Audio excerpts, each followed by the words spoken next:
Oke, Assalamualaikum warahmatullahi wabarakatuh. Kembali lagi di channel Dewa 71.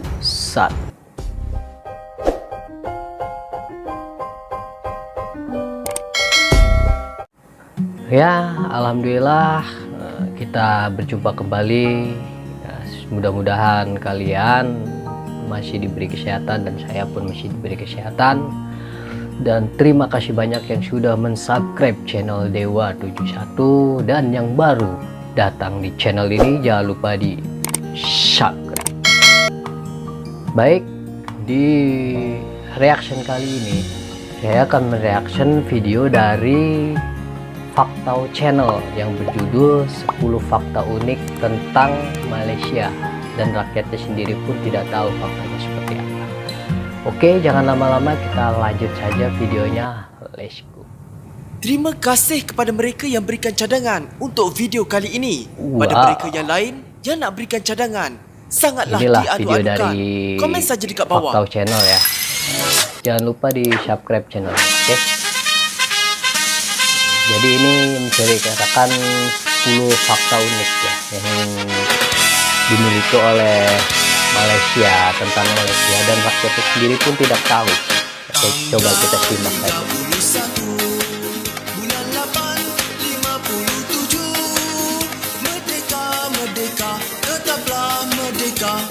Maaf, tak perasan dah mula. Oke, Hai semua. lanjut. Seperti Halo. korang sedia maklum, pada 31 Ogos ini kita akan menyambut Hari Kemerdekaan yang ke-64. Korang tahu tak kenapa kita sambut Hari Merdeka? Dalam Kamus Dewan Bahasa dan Pustaka, merdeka bermaksud bebas daripada penjajahan, kurungan maupun naungan.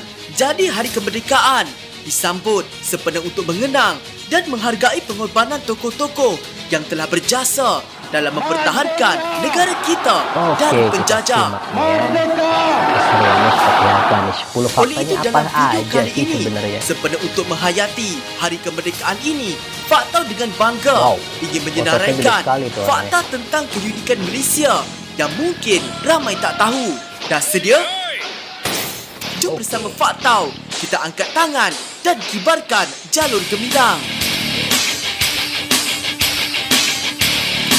10 fakta terunik tentang Malaysia yang rakyatnya sendiri tak tahu. Sebelum tu, jangan lupa subscribe Faktau tau. Dan jangan lupa tekan loceng. Ya. 10. Nama asal negara sebelum Malaysia. Sebelum Malaysia mendapat namanya, negara ini dikenali sebagai Golden Cursenis atau Aureum Corsenesis, yang dalam bahasa Latin membawa maksud semenanjung emas. Golden Cursenis merupakan nama purba yang merujuk kepada tanah Melayu. Nama ini diberikan oleh Ptolemy, iaitu seorang ahli falsafah Greek yang juga seorang ahli astronomi dan ahli geografi. Di dalam bukunya Geographia, di mana beliau menulis tentang AD 150, iaitu pengetahuan tentang geografi ketika zaman kegemilangan Rom. Menariknya, nama Golden Cursenis ini diberikan kerana Malaysia ketika itu merupakan kawasan yang terkenal sebagai kawasan yang kaya dengan emas.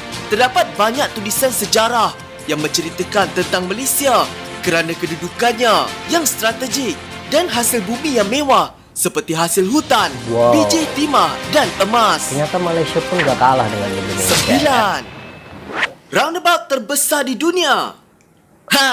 Yang ni Faktau rasa korang dah boleh agak kot. Selain terkenal dengan roundabout yang banyak, lagi-lagi dekat Shah Alam, di Putrajaya terdapat satu bulatan roundabout terbesar di dunia yang terletak di persiaran Jalan Sultan Salahuddin Abdul Aziz Shah. Roundabout ini mempunyai bulatan sejauh 3.4 km panjangnya. Wow! Roundabout yang mempunyai lebih kurang 15 sistem jalan keluar dan masuk ini merupakan idea yang dicadangkan oleh Tun Dr. Mahathir Mohamad setelah beliau mendapat ilham daripada bulatan Avenue des Champs-Élysées ketika lawatan rasmi beliau ke Paris sempena perarakan peringatan Hari Bastille. Di situlah beliau mencadangkan satu sistem jalan roundabout yang cukup besar mengelilingi Putrajaya yang mampu menampung perarakan yang besar seperti perarakan Hari Kemerdekaan. 8. Lipas terbanyak di dalam dunia. Mesti tiba-tiba korang rasa seram sejuk kan? Fakta pun sama. Lebih-lebih lagi jika lipas terbang.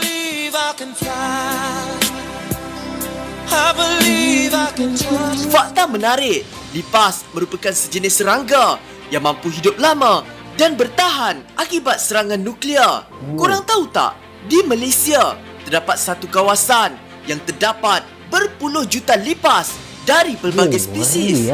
Gua Gomantong atau lebih dikenali sebagai Gua Lipas merupakan sebuah kawasan yang terletak di Sandakan Sabah, di mana gua ini telah diiktiraf sebagai pengurusan sarang burung terbaik di dunia oleh Tabung Hidupan Liar Sedunia WWF.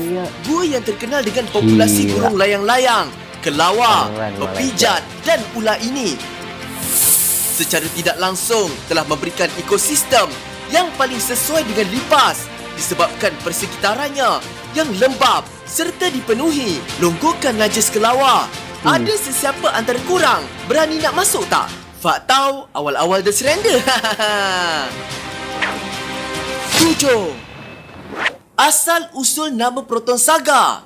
Mesti ramai yang sangka nama Proton Saga ini diambil sepada nama biji saga kan? Korang tahu tak? Sebenarnya itu bukanlah asal usul nama Proton Saga. Nama ini sebenarnya terhasil ketika seorang tentera bersara, Ismail Jaafar, sedang bermain Scrabble atau Sahiba bersama rakan-rakannya. Ketika sedang bermain, beliau ternampak perkataan dalam bahasa Inggeris iaitu safety, achievement, greatness dan ability pada papan permainan itu. Dengan menyusun abjad pertama bagi setiap perkataan tersebut, maka jadilah saga. Dari situlah beliau menghantar ideanya dalam pertandingan menamakan kereta nasional pertama, di mana para juri memilih nama saga kerana ia mudah disebut oleh pelbagai bangsa serta merupakan nama sejenis pokok saga iaitu Adenanthera pavonina yang terkenal di Malaysia. Fakta tambahan, kereta Proton Saga merupakan kereta import terlaris di United Kingdom pada tahun 1989, di mana kereta ini telah mendapat gelaran fastest selling make of new car ever to enter di United Kingdom. 6. Serangga terpanjang di dunia. Siapa pernah tengok cerita lava? Mesti korang kenal The Stick kan? Serangga terpanjang. Serangga ini banyak dijumpai di Malaysia tau.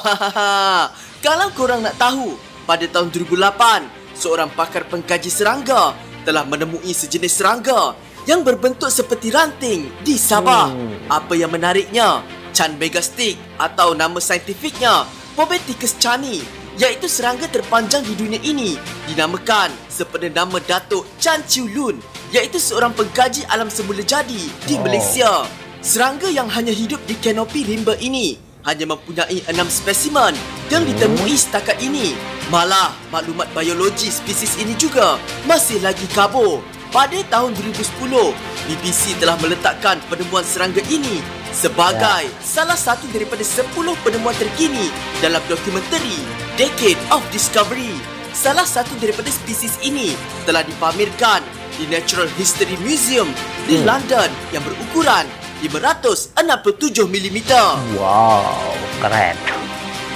5. Lebih 140 dialek digunakan. Seperti korang sedia maklum, Malaysia merupakan negara yang terdiri daripada pelbagai jenis kaum, adat, budaya dan agama. Mestilah macam-macam logat ada kan? Fashion yang korang semua pakai ni ha. Kau tak nampak kau? Kalau kat sana ada K-pop, kat sini ada African pop. Kan cantik ni ada fashion terkini. Kau tahu tak? Fashion terkini apa? Dah macam cupodak kau nak balut, kau tahu tak? Terdapat satu kajian yang dilakukan di kawasan bandar-bandar di Malaysia, di mana pakar pengkaji linguistik telah mendapati terdapat 10 cara untuk menyebut frasa "kamu sudah makankah" yang berbeza, termasuk dengan bahasa Inggeris. Ini tidak termasuk bahasa pertuturan di kawasan Malaysia Timur yang mempunyai sekurang-kurangnya 90 jenis bahasa pertuturan dan 60 bahasa pertuturan. Banyak Etnik ya, pribumi jadi asal bahasanya Borneo tu sama. bagi pakar linguistik dan bahasa mengkaji perbezaan bahasa bukan hanya terhad kepada bahasa-bahasa utama saja, malah bahasa pertuturan yang melibatkan dialek tempatan, kriol atau slang dan bahasa campuran atau bahasa rojak seperti Manglish dan lain-lain. You wanna go for a drink? Minum. 4. Jambatan gantung tertinggi di dunia. Wow, Siapa takut jembatan gayat? gantung guys, tertinggi di dunia. Ini fakta korang ya. boleh pergi tempat ni. Confirm banyak hilang orang gayat Malaysia korang. pun tidak tahu, apalagi saya. Mesti korang semua tahu bahawa Gunung Kinabalu merupakan gunung ke-20 tertinggi di dunia dengan ketinggian 4,095 meter di atas permukaan air laut, iaitu 10 kali ganda lebih tinggi daripada menara berkembar Petronas dan hampir separuh ketinggian Gunung Everest di Himalaya. Tapi korang tahu tak, di gunung ini terdapat jambatan gantung. Jambatan gantung yang dikenali sebagai Via Ferrata ini merupakan jambatan gantung tertinggi di dunia, di mana ia dipasang pada ketinggian lebih 3,600 meter dari aras laut. Nak pergi ke sini senang je. Korang hanya perlu mendaki hingga ke Kem Laban Rata dengan ketinggian 3,200 meter dari aras laut. Dari sana, korang perlu melalui jalan Via Ferrata, iaitu sistem jalan besi terlindung teknologi Itali yang dipasang pada lereng Gunung Kinabalu sebelum sampai ke jambatan gantung berkenaan. Kalau sesiapa dah sampai nanti, jangan lupa selfie bagi Kak Fak tahu-tahu. Let me take a selfie.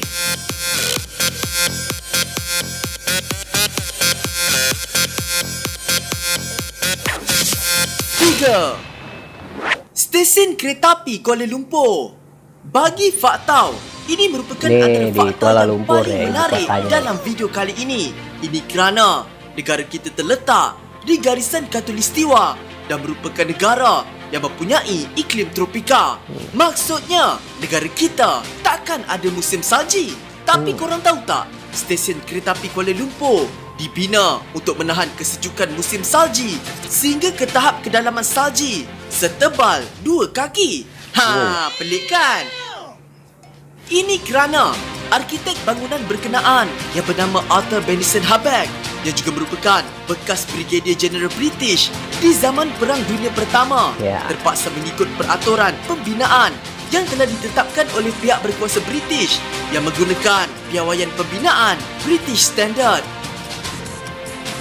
Hampir kesemua bangunan yang dibina pada zaman British di Malaysia perlu mengikut British Standard yang mempunyai ketahanan pelindungan dari ribut salji. Contohnya Masjid Jamek. Menarik kan?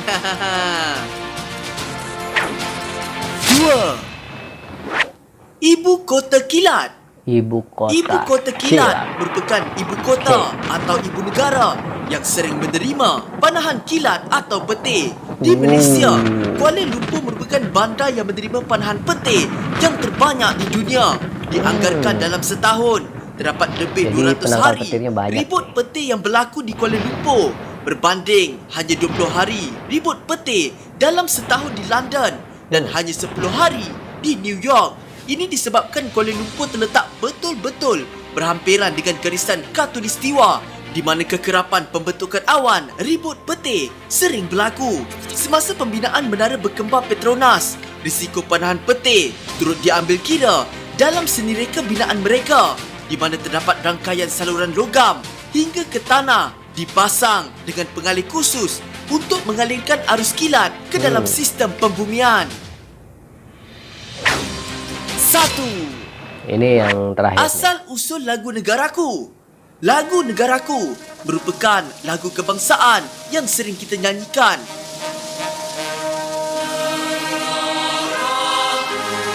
Lagi-lagi sebelum mula perimpunan sekolah kan?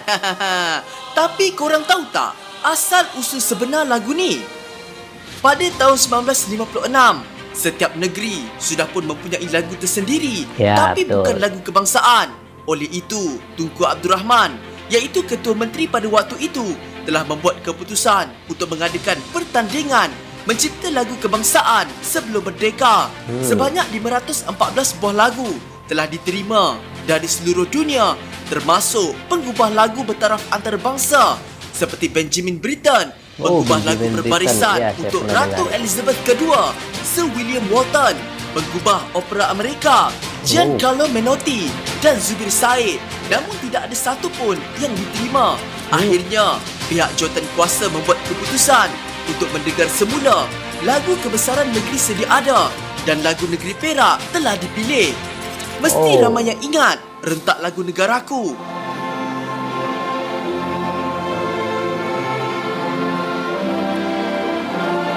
Diambil dari lagu filem Terang Bulan yang terkenal di Indonesia kan?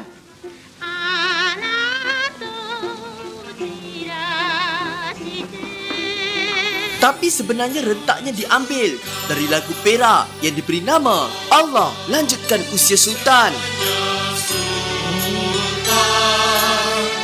Lagu Perak ini mendapat ilham daripada Mambu Lamun, iaitu sebuah lagu yang sering didengari oleh bekas Sultan Perak, iaitu Sultan Abdullah semasa menetap dalam buangan di Mahé, Kepulauan Seychelles. Rentak itu kemudiannya digubah semula oleh Saiful Bahri dan didengarkan buat pertama kalinya pada 31 Ogos 1957 di Stadium Merdeka sempena Hari Kemerdekaan Persekutuan Tanah Melayu.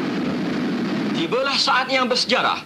Bendera persekutuan dinaikkan dan dengannya harapan dan cita-cita bangsa, lambang negara dan penonton-penonton terpegun apabila sejarah tercatat di hadapan mereka.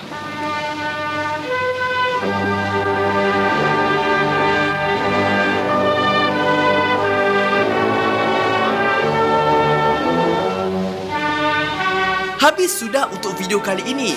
Di kesempatan ini, Oke, jadi seperti itulah 10 faktanya yang orang-orang Malaysia itu tidak tahu katanya. Ya, jadi ya terima kasih banyak untuk yang menonton video ini. Jangan lupa di subscribe. Oke, thank you.